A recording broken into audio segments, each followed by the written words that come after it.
Welcome friends, स्वागत है आपके अपने चैनल विशु टेक में। तो चलिए स्टार्ट करते हैं 200 टेक्निकल टर्म्स की जो सीरीज है दोस्तों, उसका पार्ट 4। तो दोस्तों जैसे पार्ट वाइज हम क्वेश्चंस को कवर कर रहे हैं, टॉपिक्स को कवर कर रहे हैं। On the behalf of that दोस्तों आज हम लोग स्टार्ट करेंगे इस पार्ट 4 में 31 नंबर ऑफ क्वेश्चन है। इसके पहले अगर आपने 30 क्वेश्चन तक नहीं देखा दोस्तों, part 3, part 2 and part 1 in the playlist you can go and watch. तो दोस्तों सबसे पहला क्वेश्चन यहाँ 31 है, the maximum temperature for the fresh concrete acceptable. दोस्तों यहाँ पे बोला जा रहा है दोस्तों, जो IS कोड हम लोगों का 456 है कॉन्क्रीट टेक्नोलॉजी के लिए, कॉन्क्रीट क्राइटेरिया ऑफ एक्सेप्टेंस दोस्तों हम बोल सकते हैं। तो उसके अकॉर्डिंग जो फ्रेश कॉन्क्रीट जो प्रोडक्शन हुई कॉन्क्रीट है, उसका टेम्परेचर फ्रेश कितना होना चाहिए जो कि एक्सेप्टेबल रहता है दोस्तों।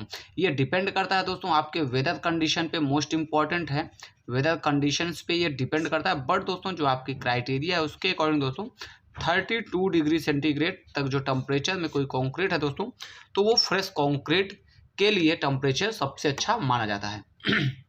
नेक्स्ट क्वेश्चन यहाँ पे है दोस्तों, maximum free fall height of concrete. दोस्तों जैसा कि कोई एक प्लेस है दोस्तों, इस प्लेस पे हमको कंक्रीट डालना है, तो इसके किस प्लेस से मैक्सिमम मतलब दोस्तों यहाँ पे फ्री फॉल मतलब क्या दोस्तों, कितनी ऊंचाई से इस कंक्रीट को हम लोग गिरा सकते हैं जिससे कि कंक्रीट की क्वालिटी और उसकी स्ट्रेंथ में कोई प्रॉब्लम्स नहीं हो। उसके अकॉर्डिंग दोस्तों 1.5 मीटर 1.5 मीटर्स की ज़्यादा हाइट से दोस्तों किसी भी कंक्रीट को फ्री फॉल नहीं गिराया जाना चाहिए। तो इसका आंसर होगा तो 1.5 मीटर्स, ये फ्री फॉल इससे ज़्यादा नहीं होना चाहिए। जो जितना कम से कम रहेगा दोस्तों उतनी अच्छी उसकी फ्री फॉल हाइट जितना कम होती है उसके अकॉर्डिंग हम लोगों की कंक्रीट की स्ट्रेंथ उतनी अच्छी होती जाती है। यहाँ पे 33 नंबर ऑफ क्वेश्चन जो है तो minimum reinforcement for RCC slab. मान लीजिए दोस्तों कोई भी अपना घर बनवा रहा है, उसकी स्लैब में कितना कम से कम जो रेनफोर्समेंट है स्टील होनी चाहिए, वो कितनी होनी चाहिए दोस्तों IS कोड के अकॉर्डिंग। तो दोस्तों यहाँ पे सबसे पहला करना क्या है कि इस छत के लिए टोटल इसका लेंथ विड्थ लेकर के दोस्तों इसका क्या फाइंड आउट करना है, एरिया। तो दोस्तों जो total area of that particular छत यहाँ पे आपको या स्लैब का आपको टोटल एरिया मिल जाएगा। देन दोस्तों उसका कितना लेना चाहिए, 0.12%। दोस्तों ये मिनिमम रेनफोर्समेंट इतना परसेंटेज होना चाहिए किसी भी RCC स्लैब को कंक्रीट करने से पहले, आपको ये ध्यान देना है।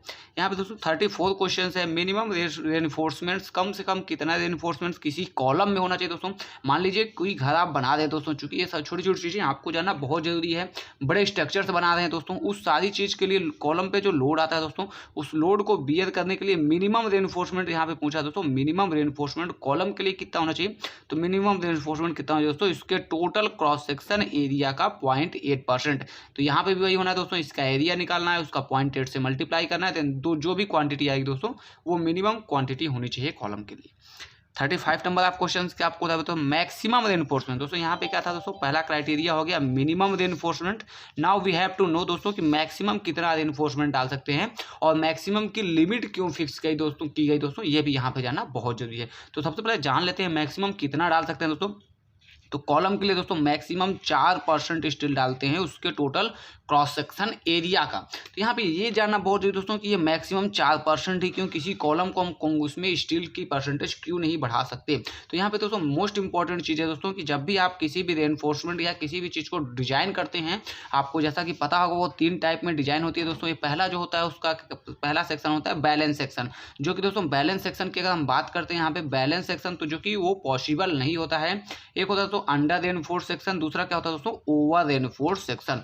जैसा कि दोस्तों डिटेल में आप इसको पढ़िएगा तो आपको यहाँ पे फाइंड आउट होगा दोस्तों, अंडर रेनफोर्समेंट सेक्शंस में ही सारे क्या नाम है स्ट्रक्चर्स डिजाइन होते हैं, जिसमें क्या होता है दोस्तों, पहले क्या है कि हमारा रेनफोर्समेंट फेलियर होता है, फिर हमारी कंक्रीट फेलियर होती है। अगर लोड बढ़ता है तो रेनफोर्समेंट फेलियर होने पे क्या होगा दोस्तों, मान लीजिए आपका ये कोई घर बना हुआ है, अब इसकी छत में दोस्तों पहले रेनफोर्समेंट फेल होगा दोस्तों, तो ये क्या होगा, छत का कुछ शेप क्या होगा दोस्तों, यहाँ पे ये बेंड हो जाएगा। मान लीजिए कुछ ऐसा बेंड होगा, बट ये टोटल छत तुरंत में गिरेगी नहीं। लेकिन अगर यहाँ पे दोस्तों कंक्रीट फेलियर हो जाएगा तो कंक्रीट के पीसेस टुकड़े जो होंगे वो डायरेक्ट ही गिरने लगेंगे। तो अंडर रेनफोर्समेंट ज़्यादा प्रेफर किया जाता है स्ट्रक्चर्स को बनाने के लिए, इसलिए यहाँ पे मैक्सिमम एंड मिनिमम लिमिट भी फिक्स किया गया है। तो इसके बाद जो अगला क्वेश्चन है, question number 36 the most important question है दोस्तों कि सारे लोग आजकल आज भी जो भी कंस्ट्रक्शन में काम कर रहे हैं दोस्तों जेसीबी टर्म यूज करते हैं दोस्तों। ये टर्म का ही सीरीज है तो टर्म्स को यहाँ पे क्लियर करेंगे।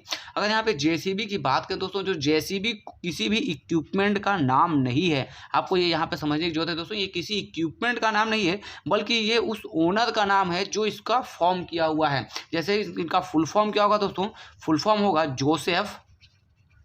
Joseph क्राइडिल and Ben form. ये इनका फुल फॉर्म है, जोसेफ क्राइडिल बेन फॉर्म। जेसीबी के फाउंडर हैं, उनकी ये कंपनी है दोस्तों जो जेसीबी बनाती है। यानी जेसीबी इन्होंने अपने नाम पे उस इक्विपमेंट का भी नाम जेसीबी रखा, जिसे हम लोग दोस्तों बैक वो लोडर बोलते हैं दोस्तों। जेसीबी ज़्यादातर लोग टर्मिनोलॉजीज में यूज करते हैं। नेक्स्ट क्वेश्चन यहाँ पे दोस्तों क्वेश्चन नंबर 37 यहाँ पे पूछा गया दोस्तों कॉलम्स के बारे में, सिलेंडरनेस रेशियो के बारे में। जब भी कॉलम में सिलेंडरनेस रेशियो की बात आती है दोस्तों, अगर सिलेंडरनेस रेशियो की वैल्यू 12 से कम है दोस्तों, 12 से लेस देन 12 है, तो ये क्या होगा दोस्तों, शॉर्ट कॉलम होगा। आपको याद रखना है। अगर ये सिलेंडरनेस रेशियो की वैल्यू 12 से ज़्यादा है तो क्या हो जाएगा, ये लॉन्ग कॉलम। अगर दोस्तों आपको यहाँ पे सिलेंडरनेस रेशियो के बारे में नहीं पता तो आप वीडियो में कमेंट करिए दोस्तों, कमेंट करिए और इसका एक्सप्लेनेशन आपको in the comment I will explain further. दोस्तों यहाँ पे नेक्स्ट क्वेश्चन पे चलते हैं। नेक्स्ट क्वेश्चन नंबर हम लोगों का question number 38, where we are going to discuss about why cover is important for RCC structures. दोस्तों आरसीसी स्ट्रक्चर्स में हम लोग मैक्सिमम देखते हैं कि कवर मेंटेन करने की बहुत ज़्यादा बात होती है दोस्तों। उसका मेन रीजन है दोस्तों प्रॉपर्टी ऑफ स्टील। यहाँ पे प्रॉपर्टी ऑफ स्टील की क्या बात हो रही है दोस्तों, तो प्रॉपर्टी ऑफ स्टील की बात करें दोस्तों तो स्टील के अंदर में क्या होता है दोस्तों, अगर उसमें क्या है कि कोई भी प्रकार के मॉइस्चर कंटेंट मिलते हैं, अगर स्टील मॉइस्ट से या मॉइस्चर कंटेंट से कोरिलेट करती है दोस्तों, तो क्या होता है यहाँ पे ऑक्सीडेशन एंड रिडक्शन का प्रोसेस स्टार्ट हो जाता है। ऑक्सीडेशन एंड रिडक्शन का प्रोसेस जो है वो स्टील के साथ में स्टार्ट हो जाता है। इस केस में होता क्या है दोस्तों कि स्टील के टॉप सरफेस पे क्या होता है दोस्तों, एक हल्की कार्बोनिज्म का प्रोसेस होता है दोस्तों, कार्बोनिज्म का प्रोसेस होता है। इस प्रोसेस के द्वारा दोस्तों क्या होता है, स्टील के ऊपर में एक हल्की सी परत बन जाती है जिसे हम लोग क्या बोलते हैं दोस्तों, कोरोजन ऑफ स्टील हो जाता है। तो दोस्तों कोरोजन ऑफ स्टील से बचाने के लिए हम लोग आरसीसी स्ट्रक्चर्स में कवर मोस्ट इंपॉर्टेंट है, कवर को मेंटेन रखते हैं। अगला क्वेश्चन है क्वेश्चन नंबर 39 दोस्तों, वेट ऑफ स्टील। अब अगर आपको दोस्तों किसी भी स्टील का वेट निकालना है तो आप उसकी डायरेक्ट यूनिट वेट को आपको नहीं याद रखना है दोस्तों, वहाँ पे आपको फॉर्मूला अप्लाई करना है d²/162.2। दोस्तों यहाँ पे ये 0.2 कंसिडरेशन में नहीं लोगों को रखा जाता है। ज़्यादातर दोस्तों क्या करते हैं, d²/162 से डिवाइड करते हैं, मल्टीप्लाई करते हैं running metre of that particular steel. मान लीजिए 5 मीटर का स्टील है दोस्तों, तो क्या करेंगे, उसके डायमीटर का स्क्वायर करेंगे, 162 से मल्टीप्लाई करेंगे और 5 मीटर से मल्टीप्लाई करेंगे, उसका टोटल वेट ऑफ स्टील यहाँ पे क्या होगा दोस्तों, फाइंड आउट किया जा सकेगा। आज का लास्ट क्वेश्चन है दोस्तों, क्वेश्चन नंबर है 40, what will do once cube fail at 28 days. यहाँ पे दोस्तों मोस्ट इंपॉर्टेंट क्वेश्चन है दोस्तों, अगर आपका क्यूब जो है क्यूब टेस्ट में, जैसा कि आपको पता है दोस्तों क्यूब टेस्ट 3, 7 एंड 28 डेज पे होता है। कभी कभी होता क्या है दोस्तों, केस स्टडी के अंतर्गत ये पाया गया है कि 3 दिन का क्यूब जो होता है वो पास हो जाता है, 7 डेज का क्यूब पास हो जाता है, बट 28 डेज के क्यूब पे क्या होता है, क्यूब फेल्योर हो जाता है। मतलब जितनी स्ट्रेंथ उस क्यूब को लेनी थी वो अपनी स्ट्रेंथ नहीं ले पाता। उस केस में क्या करते हैं दोस्तों, मान लीजिए कोई कॉलम हमारा बना हुआ है, तो उस कॉलम का अगर क्यूब 28 डेज बाद फेल हो गया और इसके ऊपर कोई अलग स्ट्रक्चर्स ऊपर में दोस्तों स्लैब की कास्टिंग हो चुकी है, उस केस में क्या होगा दोस्तों, इस पर टेस्ट किए जाएंगे। वो टेस्ट को क्या बोलेंगे हम लोग, NDT। दोस्तों NDT किया जाएगा, जिसका फुल फॉर्म होगा non destructive test. Non destructive test में दोस्तों 4-5 टाइप के टेस्ट आते हैं, वो 4-5 टाइप के टेस्ट को हम कवर करेंगे अपने इस 200 terminologies of that particular civil engineering topic, जो कि अभी हम सीरीज लेके यहाँ पे चल रहे हैं। NDT थोड़ा सा आपको बता दें दोस्तों, एक ऐसा टेस्ट होता है जिसमें किसी भी स्ट्रक्चर्स को डिस्टर्ब नहीं किया जाता है, उसको तोड़ा नहीं जाता है, बट उसकी स्ट्रेंथ को हम लोग फाइंड आउट कर लेते हैं नॉन डिस्ट्रक्टिव टेस्ट के माध्यम से। तो दोस्तों अभी तक अगर आपको ये पार्ट 4 पसंद आया हो, और नेक्स्ट दोस्तों रिक्वेस्टिंग टू ऑल दोस्तों, जो भी कंटेंटिंग टॉपिक्स हैं जिस पे आप वीडियो चाहते हैं दोस्तों उसको कमेंट करिए, उस पर नेक्स्ट वीडियो भी हम लाएंगे यहाँ पे दोस्तों। इसी सीरीज में हम सारी चीज़ों को कवर करेंगे। Thanks for your precious time. अभी तक आप हमारे इस चैनल पे बने हुए हैं, पहली बार आए हुए हैं दोस्तों, तो प्लीज़ चैनल को सब्सक्राइब जरूर करिएगा, सब्सक्राइब के साथ साथ दोस्तों के साथ शेयर करिए, जिससे कि ज़्यादा से ज़्यादा लोगों को सिविल इंजीनियरिंग से रिलेटेड कुछ भी कंटेंट चाहिए हो दोस्तों तो कुछ ना कुछ अवेलेबल आपको यहाँ पे हो पाए।